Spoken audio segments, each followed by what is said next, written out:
In System D, this is a store. And what I mean by that is that this is a photograph I took in Makoko, shantytown in Lagos, Nigeria.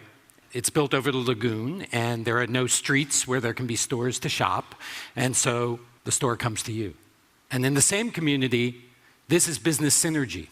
This is the boat that that lady was paddling around in, and this artisan makes the boat and the paddles and sells directly to the people who need the boat and the paddles. And this is a global business.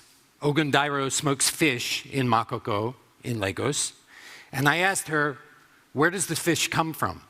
And I thought she'd say, oh, you know, up the lagoon somewhere, or maybe across Africa, but you'll be happy to know she said it came from here. It comes from the North Sea. It's caught here, frozen, shipped down to Lagos, smoked, and sold for a tiny increment of profit on the streets of Lagos. And this is a business incubator. This is Olusosun Dump, the largest garbage dump in Lagos, and 2,000 people work here. And I found this out from this fellow, Andrew Saboru. Andrew spent 16 years scavenging materials on the dump, earned enough money to turn himself into a contract scaler, which meant he carried a scale and went around and weighed all the materials that people had scavenged from the dump. Now, he's a scrap dealer. That's his little depot behind him. And he earns twice the Nigerian minimum wage. This is a shopping mall. This is Oshodi Market in Lagos. Jorge Luis Borges had a story called the Aleph, and the Aleph is a point in the world where absolutely everything exists. And for me, this image is a point in the world where absolutely everything exists. So what am I talking about when I talk about System D? It's traditionally called the informal economy, the underground economy, the black market. I don't conceive of it that way. I think it's really important to understand that something like this is totally open. It's right there for you to find. All of this is happening openly and above board. There's nothing underground about it. It's our prejudgment that it's underground. I've pirated the term System D from the former French colonies. There's a word in French that is débrouillardise, that means to be self-reliant. And the former French colonies have turned that into System D for the economy of self-reliance, or the DIY economy. But governments hate the DIY economy. And that's why I took this picture in 2007, and this is the same market in 2009. And I think when the organizers of this conference were talking about radical openness, they didn't mean that the streets should be open and the people should be gone. I think what we have is a pickle problem.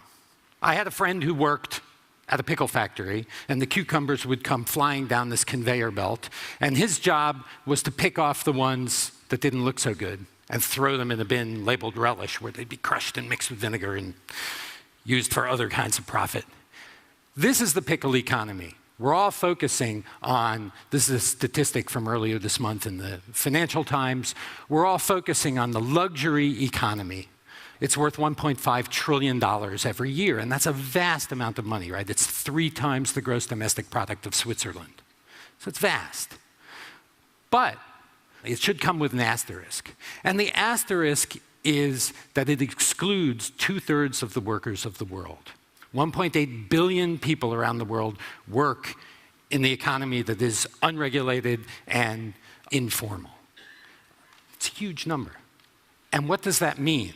Well, it means if it were united in a single political system, one country, call it the United Street Sellers Republic, the USSR, or Bazaristan, it would be worth $10 trillion every year. And that would make it the second largest economy in the world after the United States. And given that projections are that the bulk of economic growth over the next 15 years will come from emerging economies in the developing world, it could easily overtake the United States and become the largest economy in the world. So the implications of that are vast, because it means that this is where employment is, 1.8 billion people, and this is where we can create a more egalitarian world, because people are actually able to earn money and live and thrive, as Andrew Saboru did. Big businesses have recognized this. And what's fascinating about this slide, it's not that the guys can carry boxes on their heads and run around without dropping them off. It's that the Gala sausage roll is a product that's made by a global company called UAC Foods that's active throughout Africa and the Middle East. But the Gala sausage roll is not sold in stores. UAC Foods has recognized that it won't sell if it's in stores. It's only sold by a phalanx of street hawkers who run around the streets of Lagos, at bus stations, and in traffic jams, and sell it as a snack. And it's been sold that way for 40 years. It's a business plan for a corporation. And it's not just in Africa. Here's Mr. Clean looking amorously at all the other Procter & Gamble products. And Procter & Gamble, you know, the statistic always cited is that Walmart is their largest customer. And it's true as one store. Walmart buys 15%, does 15% of Procter & Gamble's businesses with Walmart. But their largest market segment is something that they call high-frequency stores, which is all these tiny kiosks and the lady in the canoe and all these other businesses that exist in System D, the informal economy. And Procter & Gamble makes 20% of its money from that market segment, and it's the only market segment that's growing. So Procter & Gamble says, we don't care whether a store is incorporated or registered or anything like that. We want our products in that store. And then there's mobile phones. This is an ad for MTN, which is a South African multinational active in about 25 countries. And when they came into Nigeria, Nigeria is the big dog in Africa. 1 in 7 Africans is a Nigerian. And so everyone wants into the mobile phone market in Nigeria. And when MTN came in, they wanted to sell them mobile service like I get in the United States, or like people get here in the UK or in Europe. Expensive monthly plans, you get a phone, you pay overages, you're killed with fees. And their plan crashed and burned. And they went back to the drawing board and they retooled, and they came up with another plan. We don't sell you the phone. We don't sell you the monthly plan. We only sell you airtime. And where's the airtime sold? It's sold at umbrella stands all over the streets where people are unregistered, unlicensed, but MTN makes most of its profits, perhaps 90% of its profits, from selling through System D, the informal economy. And where do the phones come from? Well, they come from here. This is in Guangzhou, China. And if you go upstairs in this rather sleepy-looking electronics mall, you find the Guangzhou Dachatou Second-Hand Trade Center. And if you go in there, you follow the guys with the muscles who are carrying the boxes. And where are they going? They're going to Eddie in Lagos. Now, most of the phones there are not second-hand at all. The name is a misnomer. Most of them are pirated. They have the name brand on them, but they're not manufactured by the name brand. Now, are there downsides to that? Well, I guess, you know, China has no intellectual property, right? Versace without the vowels, Jomani instead of Armani, Gucci. And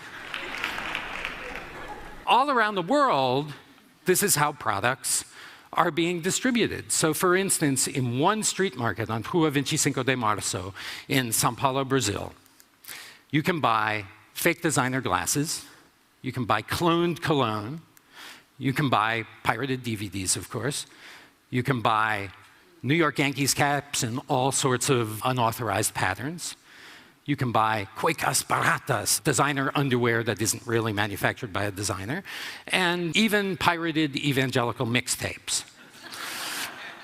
Now, businesses tend to complain about this, and I don't want to take away from their entire validity of complaining about it, but I did ask a major sneaker manufacturer earlier this year what they thought about piracy. And they told me, well, you can't quote me on this because if you quote me on this, I have to kill you. But they use piracy as market research. The sneaker manufacturer told me that if they find that Pumas are being pirated or Adidas are being pirated and their sneakers aren't being pirated, they know they've done something wrong. So it's very important to them to track piracy exactly because of this. And the people who are buying the pirates are not their customers anyway, because their customers want the real deal. Now, There's another problem. This is a real street sign in Lagos, Nigeria. All of System D really doesn't pay taxes, right? And when I think about that, first of all, I think the government is a social contract between the people and the government. And if the government isn't transparent, then the people aren't going to be transparent either. But also that we're blaming the little guy who doesn't pay his taxes, and we're not recognizing that everyone's fudging things all over the world, including some extremely respected businesses. And I'll give you one example. There was one company that paid 4,000 bribes in the first decade of this millennium, and $1 million in bribes every business day, right? All over the world. And that company was the big German electronics giant, Siemens. So this goes on in the formal economy as well as the informal economy. So it's wrong of us to blame. And I'm not singling out Siemens. I'm saying everyone does it, okay? I just want to end by saying that if Adam Smith had framed out a theory of the flea market instead of the free market, what would be some of the principles? First, it would be to understand that it could be considered a cooperative, and this is a thought from the Brazilian legal scholar Roberto Unger. Cooperative development is a way forward. Secondly, from the Swiss anarchist philosopher Paul Feyerabend, facts are relative, and what is a massive right of self-reliance to a Nigerian business person is considered unauthorized and horrible to other people. And we have to recognize that there are a difference in how people define things and what their facts are. And third is, and I'm taking this from the great American beat poet Allen Ginsberg, that alternate economies, barter, and different kinds of currency, alternate currencies, are also very important. And he talked about buying what he needed just with his good looks. And so I just want to leave you there and say that this economy is a tremendous force for global development, and we need to think about it that way. Thank you very much.